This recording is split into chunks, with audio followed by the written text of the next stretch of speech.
viewers, our dear parents, our unrelenting and dynamic mentors, welcome to the 47th Graduation and Completion Day program of Candelaria School of Fisheries, School Year 2020-2021. To start with today's virtual culmination, ladies and gentlemen, the administration, faculty, and staff of Candelaria School of Fisheries. The administration, faculty, and staff is headed by our dynamic, soft-spoken, supportive, and a leader with a heart, Ma'am Jolita M. Valdez, Principal 4. Education is the most powerful weapon which you can use to change the world. Nelson Mandela. Truly, education is a powerful and useful weapon in changing the world. But we dare to say that public education which Candelaria School of Fisheries offers is definitely the most powerful and useful weapon to change the world. The knowledge and skills you gain through the quality of education that Candelaria School of Fisheries has provided you greatly contributed to your development. This opportunity exactly defines the theme of our celebration today: strengthening quality education amid COVID-19 pandemic. All of us agree that the quality of education will determine the kind of life we desire for you as our future leaders. Graduation and Completion Day is the most important day in our academic calendar, as it is the time when our faculty and staff can gather with you students to celebrate your academic achievement. Remember that each graduation and completion day is not the end, but a new beginning to a new horizon of your study. Let us give honor to our beloved country as we sing with joy and patriotism the Pambansang Awit ng Pilipinas, to be followed by an invocation to be led by Sean Norman E. Azanya, Grade 10 completer, with high honors under the upright supervisions of Sir Oliver F. Pablo, Teacher 3. Mga kababayan, ang Pambansang Awit ng Pilipinas. Kayang magiliw, kaya sa silanganan, alam ng puso, sa titik mo'y buhay.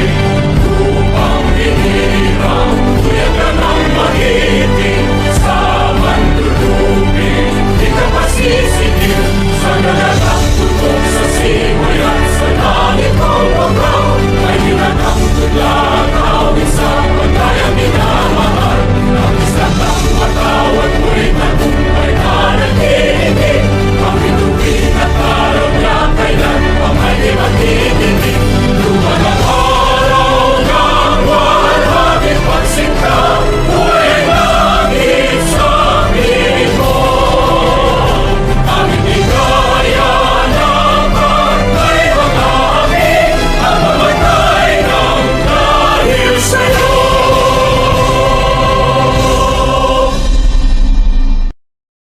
We are in the holy presence of God. Dear God, send us your holy presence as we celebrate our virtual completion and graduation ceremony. Thank you for guiding us throughout our journey and helping us to achieve our goals in life. You never stop us from learning, even though we are struggling from the things that the pandemic brought to us. With your holy presence, you give us knowledge and wisdom. I also want to say thank you for all the teachers that taught and guide us tirelessly. Thank you for getting us all achieve this moment and for the opportunity you gave that we will cherish for the rest of our lives. I'm hoping that you will continue to guide us for our new journey. Again, thank you, Lord, for this moment. May you bestow your guidance and blessing on this event. We ask this in the name of Jesus. Amen. Today is indeed a day to celebrate for we recognize and commend our students' achievements over the year's challenges, their progress and development measured in numbers, their academic and extracurricular participation as shown by acquired knowledge and skills. There is no other moment more appropriate than this. It is a great time for achievers to show how thankful they are to their parents and teachers that have undeniably given them the best support and love toward the attainment of their desired goal. To give us a brief introduction, let us all welcome Franz Wainil Sagire, grade 12 student with honors under the supervision of Ma'am Charmia Ibitner, Senior High School Teacher 1. To our beloved school principal 4, Ma'am Julita M. Valdez, to all our teachers, parents, fellow graduates, friends, ladies and gentlemen, a pleasant morning. I am honored to be given the opportunity to welcome you all today to this important occasion of our beloved school, Candelaria School of Fisheries. Today is a special day for us. It is our virtual graduation ceremony. Senior high school has been an unforgettable journey that has prepared us for the future, whatever it may hold. These past 2 years have involved some of the memorable and influential moments of our lives. Individually, our experience here are unique. I want to let you know that we made it today. After how many months of modular learning, we're finally here. We did it. Even if we know that it is so hard, we still managed to do our responsibility as a student. Excitement and anticipation as the next stage in our life is about to begin. I want to thank to all the parents, family and friends for their love and constant support, as well to the member of our school, faculty and staffs for their guidance and patience, because without their support, we may not made it this day. They have been there for us since the beginning, guiding us, helping us, and watching us grow. They have witnessed us to be mature into a young adult. We truly owe you all that we are. Once again, welcome to our virtual graduation ceremony, annual year 2020-2021. Stay safe always. God bless to one and all. Thank you and congratulations. Our warmest gratitude for that heartfelt and inspiring welcome address, Franz Wainil. Now, let us proceed to the highlights of this occasion. After 4 years of pursuing your junior high school and 2 years in senior high school education, after years of having numerous failures, some heartbreaks and sorrows, several wins and much happiness, and after a few years of receiving resounding applauses, lots of acclamation, much encouragement and unconditional love, you, our dear grade 10 and 12 students, are now here. We're here to celebrate with you, for today is your graduation ceremony. Remember, you are almost there to reach your goal. You're done with your junior high school and senior high school life and ready to have work or pursue higher education. We are so proud of you, CSFians. With hope, joy and honor, let's give way to a day of success and joy. Now, together with those people who are given you quality education for those previous academic years, those significant others who have supported you all through this journey and who have definitely sacrificed a lot for you to have a bright and decent future, Let us celebrate your victorious junior and senior high school years. This time, ladies and gentlemen, let us witness our ever-active school principal, Ma'am Julita M. Valdez, for the presentation of completers and graduates to be certified by our ever-dedicated PSDS Sir Richard Doctolero, Candelaria District Supervisor, and our ever-dynamic and dedicated Schools Division Superintendent, Sir Romeo M. Alip, PhD, SESO 5, for the confirmation of completers and graduates. Good morning.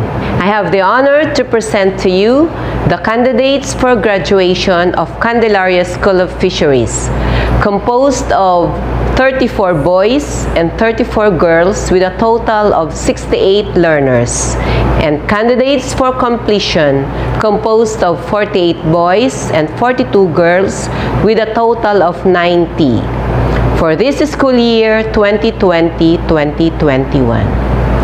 I hereby request the Office of the District Supervisor to certify the completion of the requirements of the senior high school curriculum and the junior high school curriculum, respectively, in accordance with the strengthened technical vocational education program prescribed by the Department of Education for the public technical vocational high school. As the Public Schools District Supervisor of Candelaria District, after careful scrutiny of the requirements submitted in my office, I have found that you have completed the requirements for graduation. I therefore certify that these 34 males and 34 females, a total of 68 candidates for graduation, have satisfied the requirements prescribed by the Department of Education. Our school's Division Superintendent, Dr. Romeo M. Alip, sir, they now await your confirmation. As the Public Schools District Supervisor of Candelaria District, after careful scrutiny of the requirements submitted in my office, I have found that you have completed the requirements for completion. I therefore certify that these 48 males and 42 females, a total of 90 candidates for completion, have satisfied the requirements prescribed by the Department of Education. Our school's Division Superintendent, Dr. Romeo M. Alip, sir, they now await your confirmation.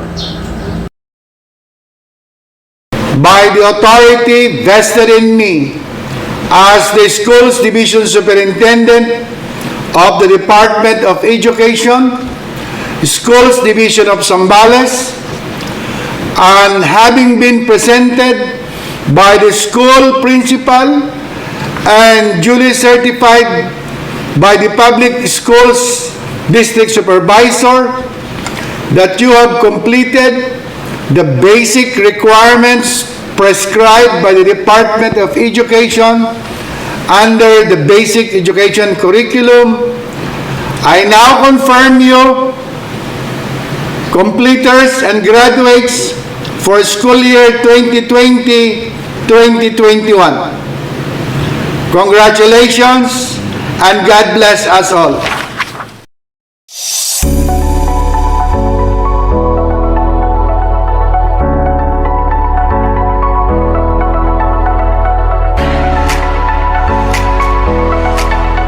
The greatest challenge in Philippine basic education took its toll with the onslaught of COVID-19 pandemic. We all fought and continue fighting in a battle where the unseen enemy almost ruled over. But our indomitable spirit, coupled with our steadfast faith in our God Almighty, fueled our common cry of rising against this great crisis. Thus, in the words of the Education Chief, education must continue.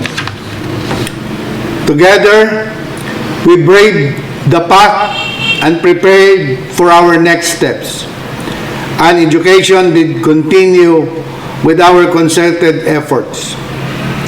We at the school's division office and you, their school heads, teaching and non-teaching personnel, with our ever-supportive stakeholders in education, in the municipal, provincial, national, and even international levels.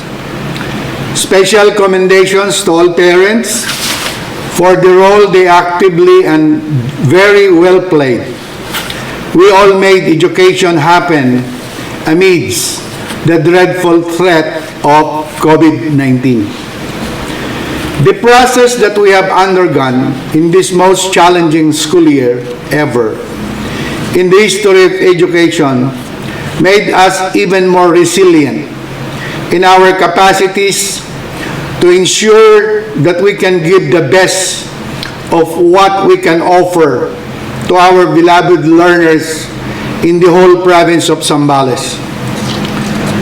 As always, strengthen quality basic education services even in the midst of COVID-19 pandemic. Thus, the theme, kalidad ng edukasyon, lalong patatagin sa gitna ng pandemya. Isang malaking hamon sa ating lahat na bigyang pansin ang ibayo at totoong pagkatuto ng lahat ng ating mga mag-aaral. Sa inyo mga punong guro at lahat ng mga guro, aking ipinapaalala ang inyong mahalagang gampanin sa pagpapatatag ng kalidad ng edukasyon, may pandemya man o wala. I challenge each one of you to give your best efforts in giving our learners the education they deserve, especially in these trying times when commitment, dedication, and innovativeness are paramount. At our end, in the school's division office, we are giving what we deem would benefit our learners now and in the future. Let us continue the cooperative and proactive spirit, all for the benefit of our learners. To you, dear completers and graduates, my warmest felicitations for your accomplishment. Our first ever completers and graduates through distance learning delivery modality. You all have made it through. Extend your gratitude and love to your teachers, parents, and all those who help you hurdle the challenge of learning right in the comforts of your very own homes. Continue persevering in the next level. Be successful in the field you will choose and eventually be a pride for everyone. Congratulations, class of 2021. Godspeed and God bless us all. At last, you are already confirmed as completers and graduates. Why not give yourselves a resounding applause for the job well done? Congratulations to you as well as to your parents. Thank you, Ma'am Valdez, Sir Dr. Lero, and Sir Alip. Let us all listen to the message of our DepEd Secretary, Ma'am Leonor Briones, to our dear completers and graduates.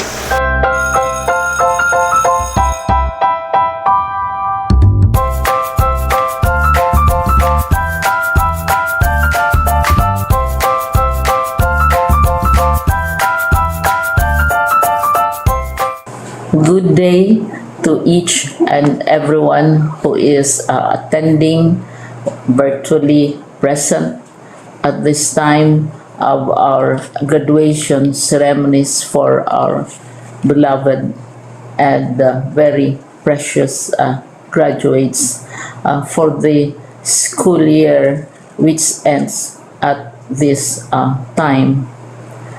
First of all, I'd like to greet the parents and family members without whose sacrifices, whose reminders, and whose participation in the learning process for our graduates have resulted in this culmination program. This year, your role has changed drastically, where we've always thought, we've always believed that the matter of educating our children rests nearly exclusively on our teachers and our staff. This time, you parents, you family members, you who are in the households of our learners have expanded your role and contributed to this wonderful day wherein finally our learners are graduating in this culmination exercise. So congratulations, because this year has not been very easy, has not been a picnic for our teachers, for our family members, as well, especially the parents, mothers, fathers, sisters, brothers, and all who have contributed to the achievement of our learners at this time.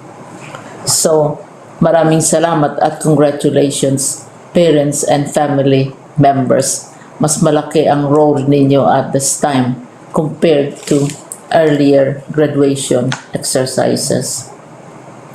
Secondly, I would also like to greet our teachers, without whose very careful review and careful supervision of the work of our pupils and our learners, this event would not be taking place at all.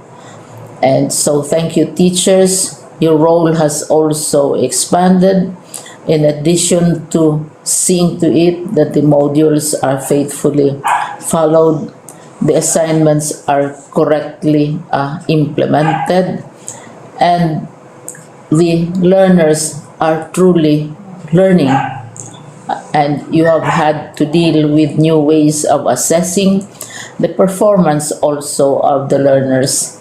So congratulations, teachers, for enduring, for your patience, for your love for our learners, and your willingness to engage in a way and methods of teaching which are different from those which are used to.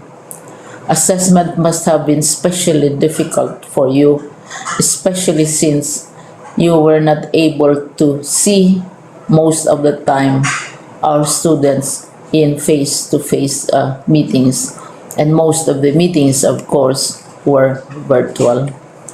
We'd also like to thank the local government units for their interest, for their cooperation, and for their continuing contributions to the needs of education, even as our children do not go to school.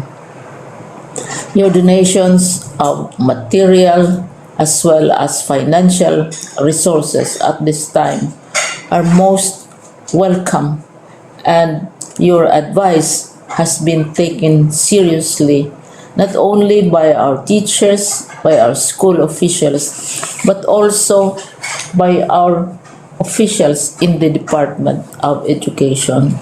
We continually talk with local government units, especially in times of disaster, in times of great need for classrooms, for space, and for responses to unforeseen emergencies. Thank you, local government units. But of course, most of the congratulatory greetings fall on the deserving graduate. Each and every one of you is truly special. You are different from the other graduates who have passed through the portals of your school. You went to school practically without seeing your teachers, if at all. You went to school with your parents, your mothers, and your fathers hovering over your shoulders and seeing to it that you are able to complete your assignments. You are completing your studies at a time when examinations and assessments are different. You are culminating these long months of hard work at this time, even as you have to do family chores, even as you are distracted, and even as your world has turned upside down, and it seems and it appears as if we don't know what the future holds and what will happen next. But you have persevered, and now you are ready to graduate. And therefore, you deserve each and every bit of congratulations from us in the Department of Education, from your parents and family members, your teachers, from the officials in local government, as well as in the parent teachers associations. You deserve each and every single congratulatory pat on your back, each hug virtually, of course, and each greeting, which I am sure you are also receiving virtually. I don't know if you will remember this event many years from now. I have tried to recall myself who our graduation speaker was when I finished high school and when I finished my college studies. All I remember is that the graduation speaker was someone important, someone who was invited because that someone is supposed to give a message. What was more important to us graduates at that time was the excitement of the celebrations, the happiness and the joy of our parents, the sadness of parting from our classmates and from our teachers, and the enjoyment of all the graduation events that usually take place come commencement day. When I was a college student, we had a series of events which were designed to embed in our minds, which were designed to help us remember and not forget our days in college. We would spend one whole day going around the campus, visiting the classrooms, saying goodbye to our teachers, and sharing memories. We would have bonfires to say goodbye to each other. We had baccalaureate services where we committed ourselves to God and we prayed for guidance when we go out into the world. So many celebrations, and the speaker, of course, is the least important and easily forgotten component of the graduation exercise. Nonetheless, I will exert all efforts to share with you what I see are things or issues which a graduate should remember and recall. I have said that you are very special. You are very different. You are pioneering. There has been no other class like your class. There has been no other graduate like you as a graduating student, because you are the very first graduate of the blended learning response to education in the Philippines. And so you ask yourself, what awaits you in the world outside? You can either work, because the kind of curriculum you survived and underwent as a student will enable you to go to work if you wish to go to work. Some of you will proceed to further studies, and this would be a wonderful thing, because there are many opportunities for further expanding your knowledge, for further answering and looking for explanations of issues, events that make you curious, especially in science, in technology, and also in the arts. So you can work, you can go to further studies, and perhaps some of you will settle down, hopefully not too soon, so you can pursue what you really want to do. So today, this is why we call this exercise a commencement exercise. It's not the end of our studies. It's not the end of all our efforts with blended learning, with modules, with floods, with earthquakes, and of course with COVID. It's a commencement of doors opening to you. More doors will be opened because you are a graduate. You can work, you can proceed for further studies, you can help your parents, and you can perhaps look for opportunities to do what you have always wanted to do, whether at work, whether at advanced studies, whether at learning more in science and technology, in mathematics, and in the arts. All of these opportunities are available to you. More doors are being opened.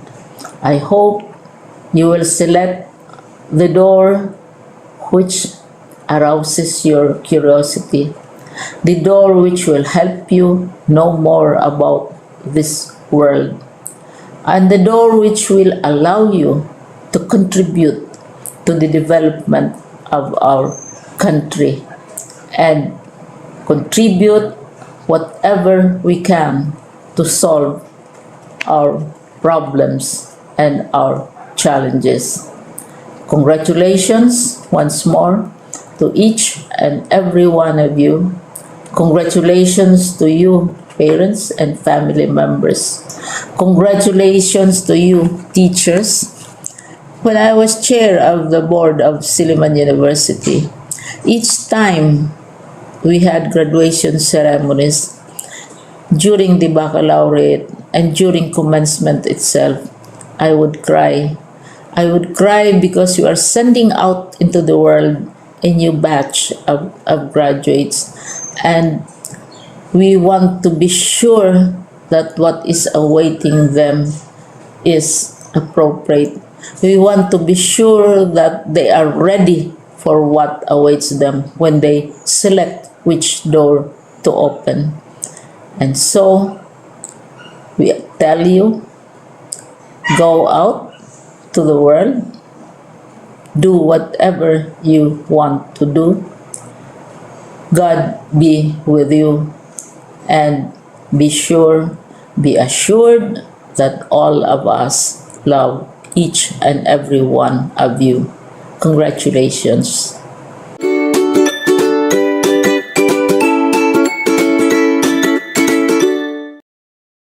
It is indeed gratifying to receive your certificates. Surely, everyone's waiting for this moment, especially your parents and guardians. Like you, they have also prayed and waited for this very moment, the awarding of your certificates. Without further ado, let's have our dedicated grade 10 and 12 advisors for the awarding of certificates of completion for grade 10 students and diploma for grade 12 graduates. In every endeavor, there are always victors and underdogs. But it doesn't mean that if you lost, it is already a defeat. As the quote runs like this, losing is not always a defeat and winning is not always a victory. Today, not everybody made it all to the top. Only few made it, and they are the ones called the cream of the crops. Let's begin with grade 10 Einstein. May we have Mr. Oliver F. Pablo, Teacher 3, to present his advisory class. I have the honor to present to you my advisory class, Grade 10 Einstein. Atrero Mark Nicole E. Azania Sean Norman E. with high honors. De la Cruz Jackie G. Iyay Harold. Econar MJL. Idlan Ralph Lawrence M. Igalia Noel A. Geraldino Angelito M. Malim Lawrence P. Mortil Jervin R. with honors. Nonay Dean E. with honors. Tumbaga James Razel L. with honors. Barrera Clary Kate A. with honors. Ebelane Hazelin E. with high honors. Ibutler Cyril V. with honors. Ikalne Chelsea Lay C. Idilioran Jenny C. Idolmo Princess M. Ilamparo Eliza. Epang Maybelline R. with honors. Evalier Zarina Marie C. with high honors. Fradessa Lovelyn E. Hermoso Cheryl E.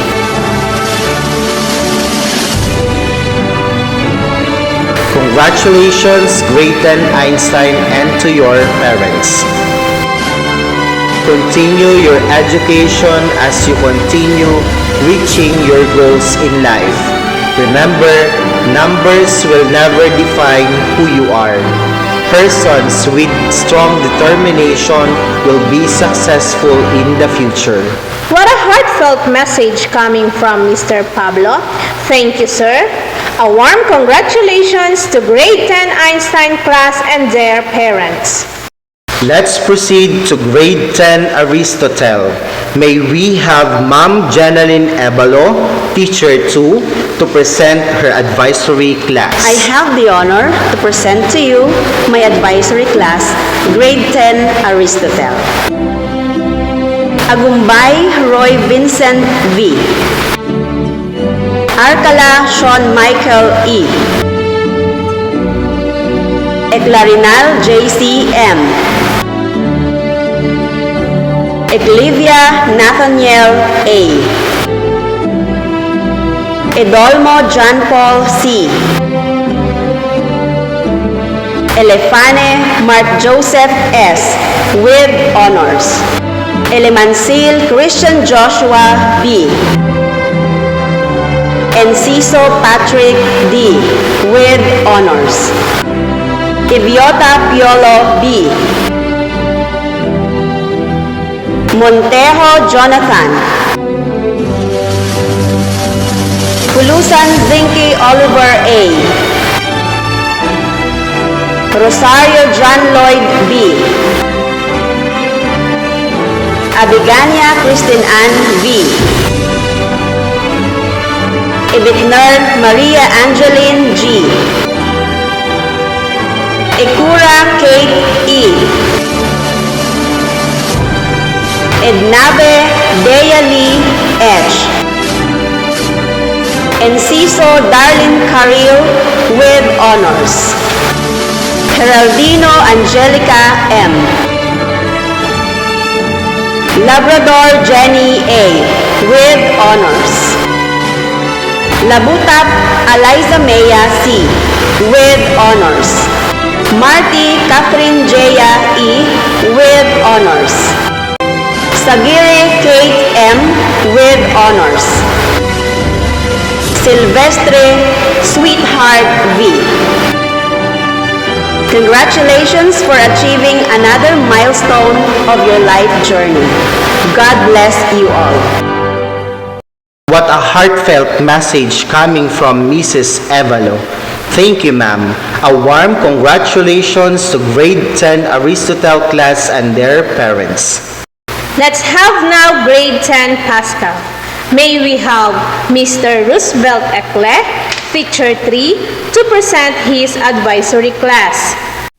I have the honor to present to you my advisory class, grade 10 Pascal. Bacho Emmanuel B. Brigoli Reynaldo Jr. Collado Denver Lance G. Cruz Ian E. Eclarinal Rob Ernest M. with honors. Eclivia Ian Christopher E. Lamparo Cedric Kia E. Gulferica Jimmy Jr. E. Jimenez Jer M. Marquez Romulo E. Mas E.G. E. Publiton Pio Zan Emmanuel E. Cortez Filomena II E. De Los Reyes Sizelin P. with honors. Idaluran Roxanne P. with high honors. Igaloy Lindsay Idol N. Empeño Christine Joy E. with honors. Jose Sales E. Mas Angeline A. with honors. Monteo Melissa N. R. Rolea Jolina N. with honors. Tapiciria Mary Joy M. Congratulations and good luck to your next journey. Sir, a warm congratulations to grade 10 Pascal class and their parents. Let's proceed to grade 10 Newton. May we have Ma'am Nanette Mihala, teacher 1, to present her advisory class. I have the honor to present to you my advisory class, grade 10 Newton. Adlawan Daniel Ray N. Barrera Lee C. Boston Ramil P. Serna Vince E. Ibilani Kurt Dave D. Idkiba Mike M. Ilamparo Kim O. Ismar John Paul V. Estelia Daniel F. with honors. Imperial Ron Kate. Jose Angelo E. Morris Jeffrey J. Serna Mysil E. Ube Ivory E. with honors. Eclarinal Marjorie R. with honors. Elihido Angelica E. with honors. Inciso Grace E. with honors. Manila Cheryl C. Montejo Berna Marie P. with honors. Icanya Christine Joy. Sagiri Yasmin Kate A. Villaluna Maria Sofia E. with honors. Congratulations and good luck to your journey. Thank you, ma'am. A warm congratulations to grade 10 Newton class and their parents. For grade 12 graduates, let's begin with grade 12 bread and pastry production and food processing. We have Ma'am Charmia Ibetner, Teacher 1, to present the graduates of her advisory class. Grade 12 Bread and Pastry Production, Food and Beverage Services graduates. Acosta Ken Frederick. De Hoya Mark Angelo N. Egura John Patrick E. Egaran John Vincent A. Evalier Lennon John H. with honors. Lemon Marvin P. Morano Oribel E. Chonquico Rainiel E. with honors. Aquino Bernadette E. Atrero Melody. Corpus Pauline May with honors. Dionisio Andrea May A. Ecarne Joy B. with honors. Ednave Miriam F. Lemon Jessamine Q. with honors. Naniete Crizel M. Kilon Jeneline O. Kines Jenelu N. Rosario Roslyn May B. Sabire Franz Wainil M. with honors. Congratulations to all of you and good luck to your next adventure. I am so proud of you. I am honored to present to you my advisory class, grade 12 food processing graduate. Amita Denver T. with honors. Eclarino Ellie E.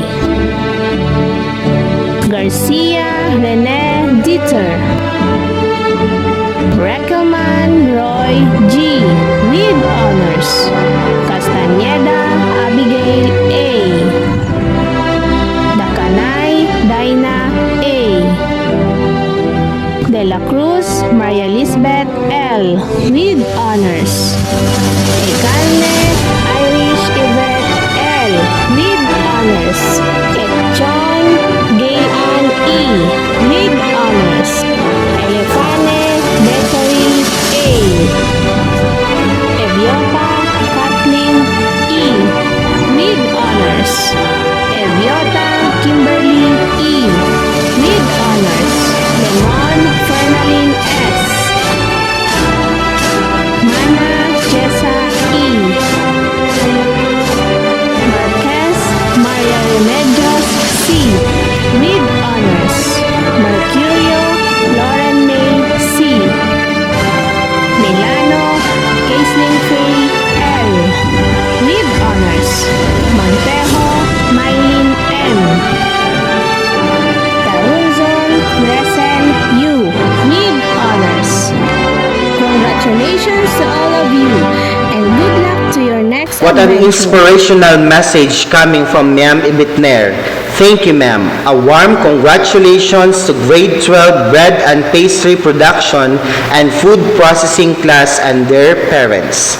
Let's now proceed to grade 12 aquaculture and fish capture.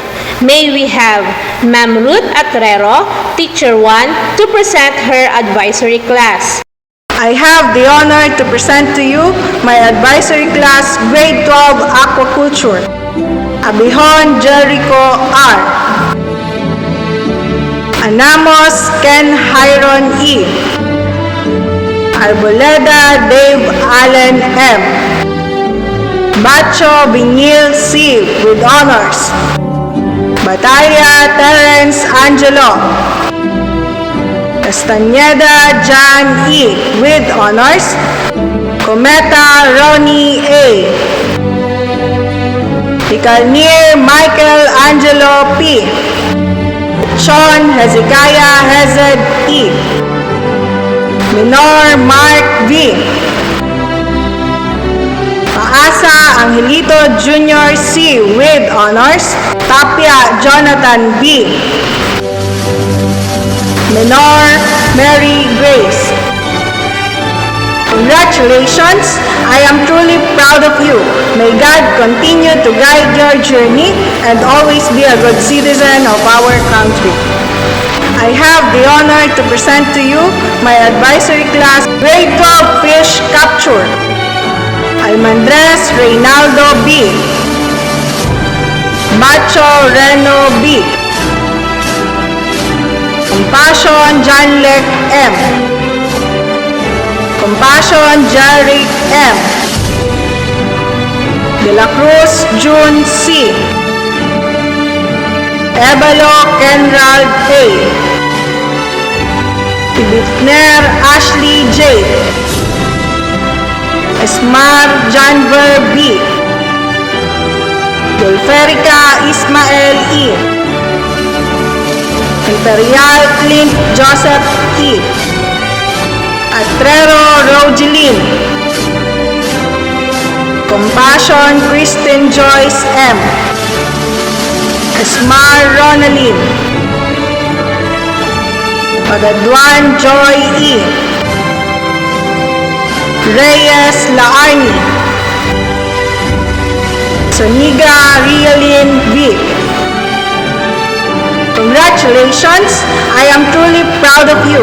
May God continue to guide your journey and always be a good citizen of our country. What an inspirational message coming from Ma'am Atrero. Thank you, ma'am. A warm congratulations to Grade 12 Aquaculture and Fish Capture class and their parents. At this juncture, let us all listen to the message of our Regional Director, DepEd Region 3, Ma'am May B. Eklar, PhD, CESO 3.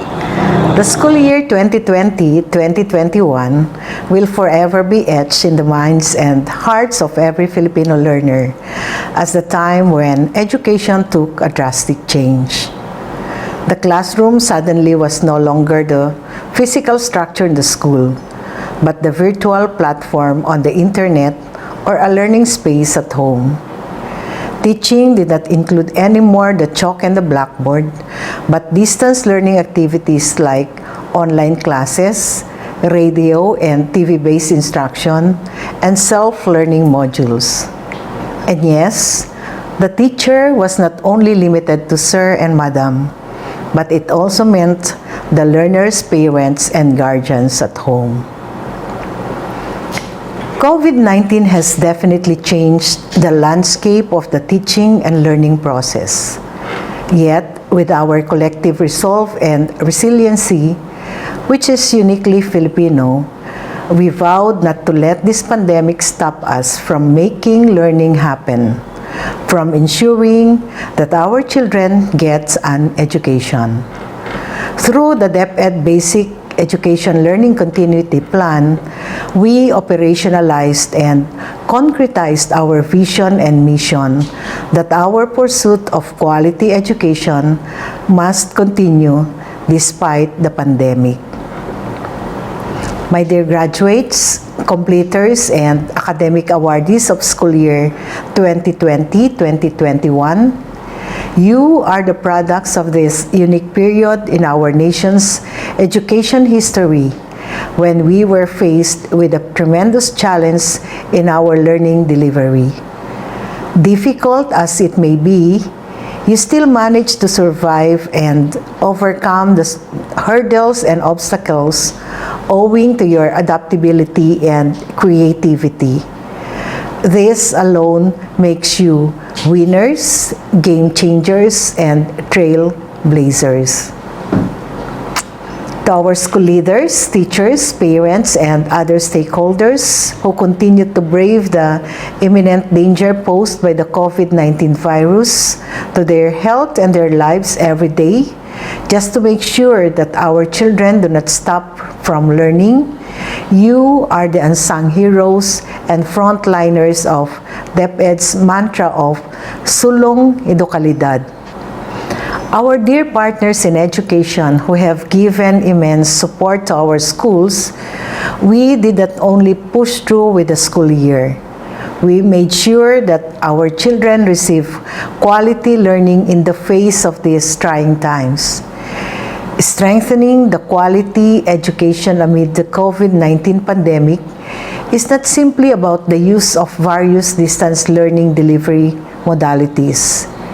It speaks about the essentials that you continuously embody, such as your generosity and dedication for education. To encapsulate it in one word, it speaks about our common goal to provide the learning opportunities for our children amidst these trying times. Many years and decades from now, our dear batch 2020-2021, when you will look back at this day of your graduation, completion ceremony, or recognition day, you will most certainly remember it with the most unique memory. For one, your day will probably be recorded in perpetuity because it happened in a virtual ceremony. Please do not look at this as a scarcity, but rather as a living testimony of your ability to rise above any adversity. Congratulations, and may God continue to bless and guide you. Candelaria School of Fisheries will never be a strong institution par excellence without the help of our stakeholders. As it is, CSF would like to award a certificate of recognition to our stakeholders who have helped us in one way or another to be an outstanding institution in Zambales.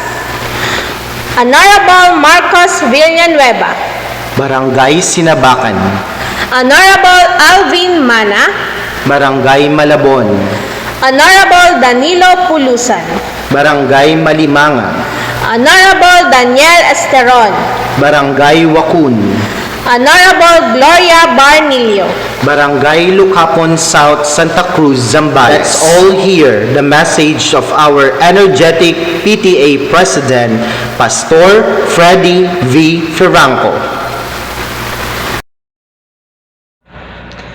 Sa ating masipag na Principal, Dr. Julita M. Valdez, to our head teachers, Dr. Yoli Hebron and Dr. Wilma Brade, to our teachers, faculty members, staff, parents, and their students, a blessed day to everyone. Ngayong araw ang pinakaihintay ng maraming mag-aaral, ang araw kung saan magtatapos ang isang yugto ng kanilang buhay upang pumasok sa panibagong yugto.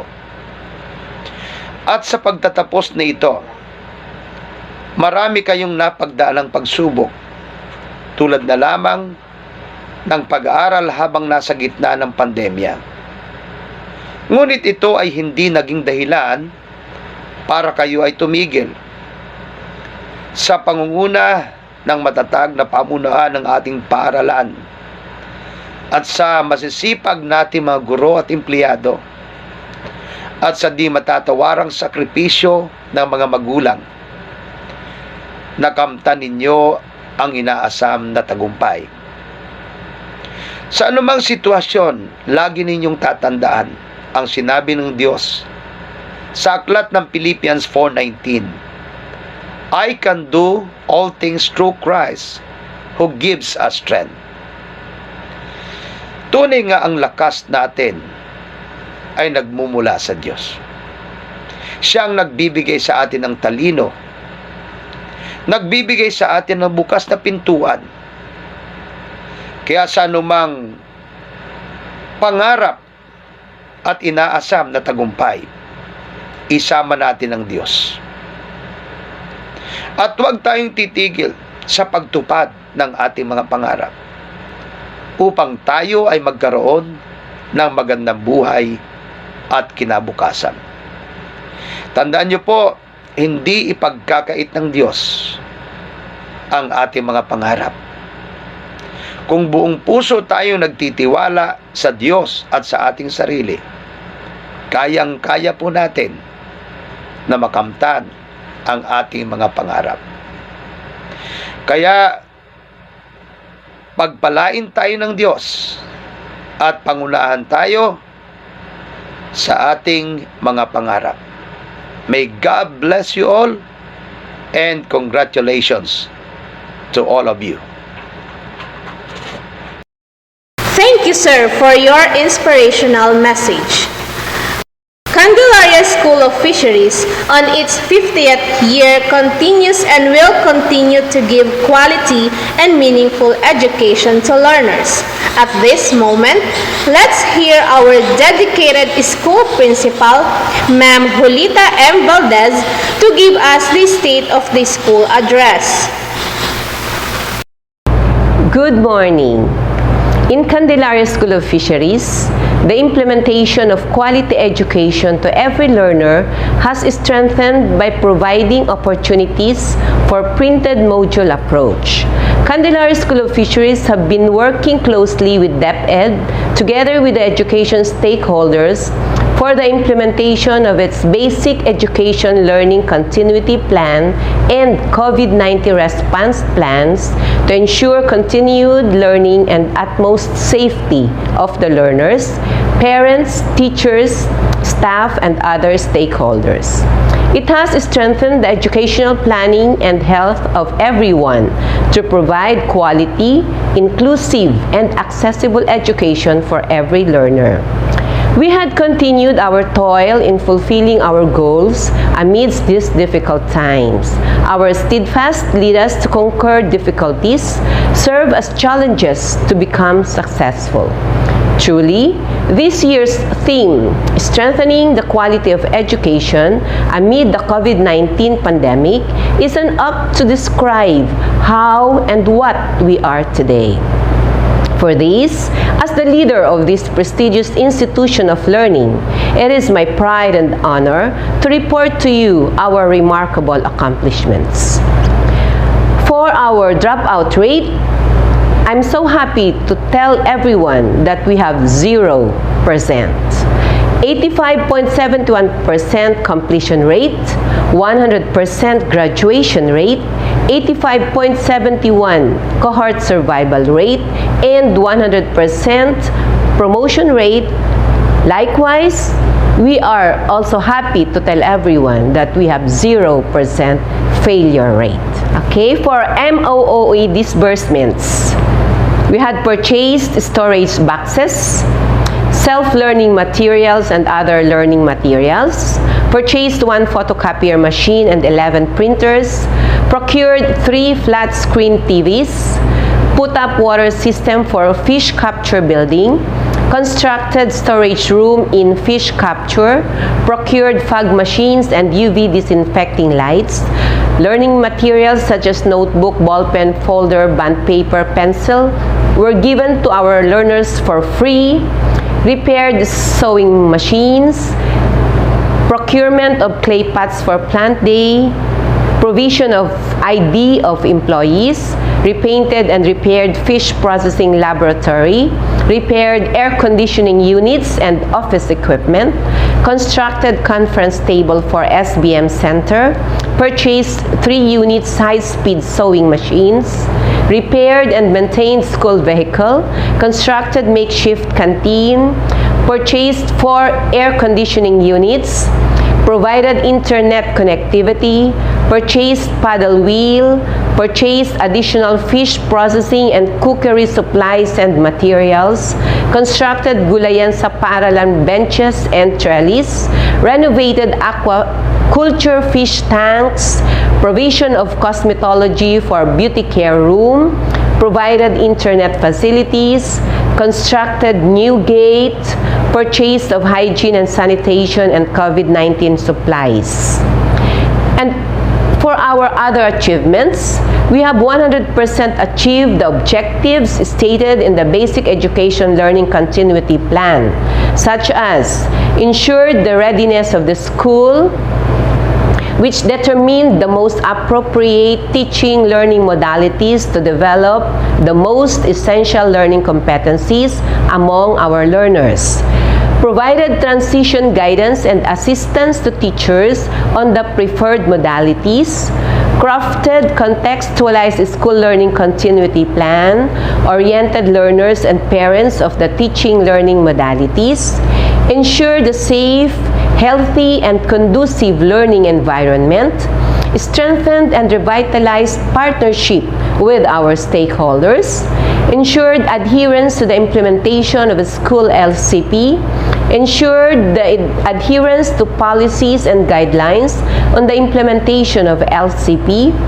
ensured readiness of human resource for teaching and non-teaching, awareness of and adherence guidelines protocols, CSC rules and DepEd policies and issuances, implemented an objective assessment mechanism on learners' performance, ensured 100% printed modules for distribution to learners from grade 7 to grade 12, ensured safe and comfortable distribution and retrieval area such as triads area, isolation area. We have a lot of signages, tarpaulins on COVID-19, health safety protocols, hand washing areas, and thermal scanner. The school also provided school-based healthcare services to all employees such as face masks, face shields, alcohol, and vitamins. Strengthened partnership with the stakeholders.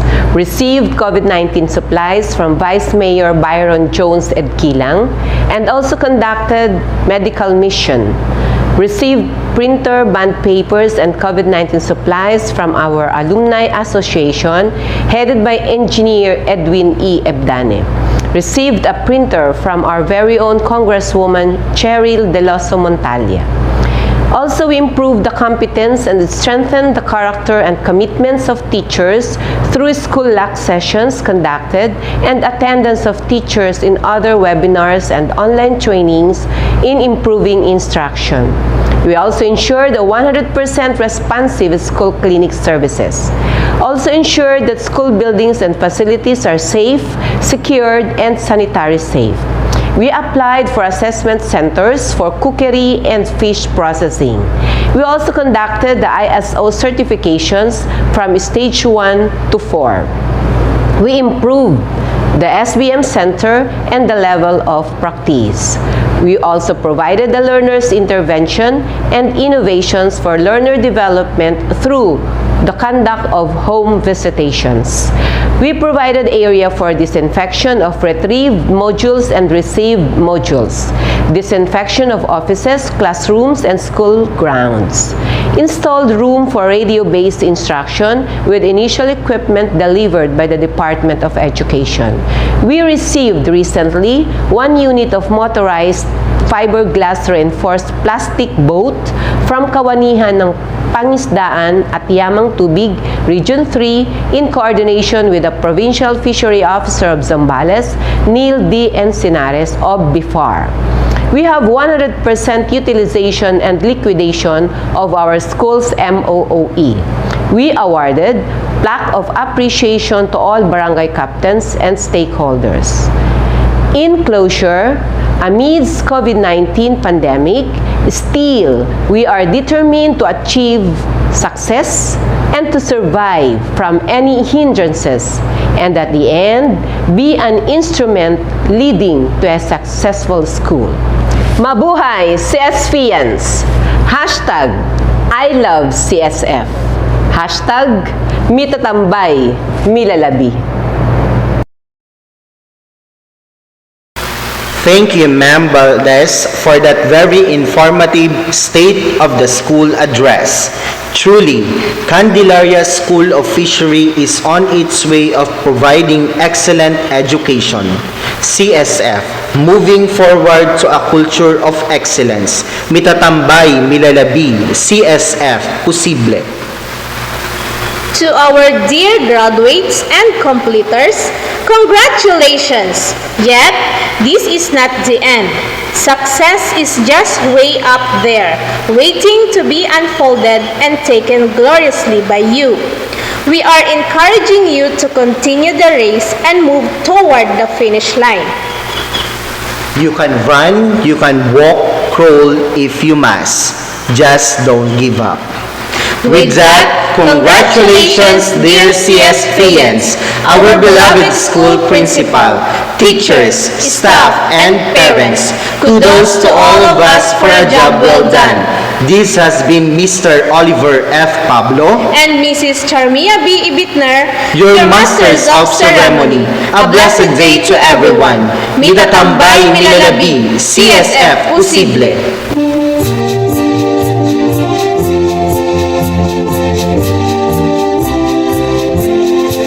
Beloved School of Fisheries, deep in our fondest memories, sweet breezes gently sigh thy name dear, through all the lands across the seas, whatever be our destiny, through neons of eternity, we sing it loudly and very proudly, deep in our hearts thy cherished name will ever be. Rise and call your lovely pioneer, after all through gladness and through tears, let the wonder of her name and glorious name forever through the years sail on, oh happy ship, beloved School of Fisheries, keep on thy glorious trip through life's uncharted stormy seas. Shine on from year to year, thy loyal children we will be. We love thee ever, now and forever, our alma mater dear. Rise or call her lovely pioneer, after all through gladness and through tears, let the wonder of her fame, the glorious name, echo through the years, sail on, oh happy ship, beloved School of Fisheries, keep on thy glorious trip through life's uncharted stormy seas. Shine on from year to year, thy loyal children we will be. We love thee ever, now and